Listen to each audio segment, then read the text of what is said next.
Hello, my name is Steve Bigelow with the Candlestick Forum. We've got some good trade setups, even though the nature of the market still has to be confirmed one way or the other.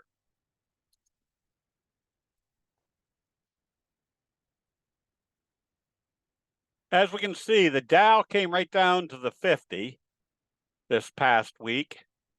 And then on Friday, with the news of the jobs report, not necessarily the jobs report being strong, it might have been more of an effect that the past two jobs reports for February and March were ratcheted down to much weaker numbers, which always seems to be kind of odd that they could miss the jobs number by that big a degree. So you can see that even though the Dow had a strong day on Friday, it's still in this sideways waffling mode. Now, more compelling was over here in the NASDAQ, where they did a Morningstar type signal and closed right basically back at the resistance level. So it will be important to see how they open the markets on Monday. Obviously, if the pre-market futures is showing strength, they're showing that finally the NASDAQ is breaking out through that level, but you need to see that confirmation. The S&P 500 had a kicker type signal, kind of at this base level. So you're still in a sideways, even though this is a strong bullish signal, until they can get up through this level.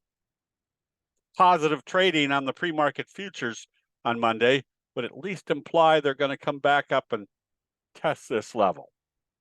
Now, the strongest trade setups, as we saw over the last few weeks, were like the bearish kicker signal, providing a very strong downtrend in Crocs.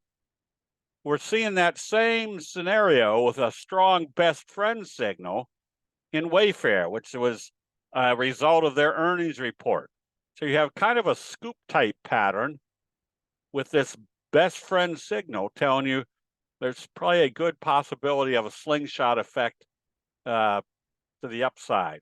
Same scenario on the downside. IPI did a bearish best friend on Thursday and continued on Friday. This is usually kind of a dumpling top with an indication that there's going to be more downside. So the benefit we have with candlestick charts is seeing where the strong signals. Now, obviously, the candlestick signals tell you which direction prices are likely to move based upon some simple confirming indicators. But there's also a set we call the top rank signals and patterns, with the best friend signal being one of them.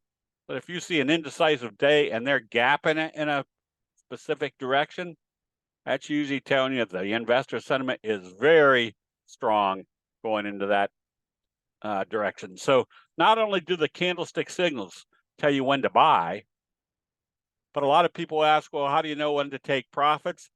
Candlestick logic has very simple identifiable features that tell you when to take or start taking profits. The fry pan bottom on ATLX, we could stay long because we're above the T line. But remember what the T line caveat is. The further away you move from the T line, the higher the probability it's going to come back and test it.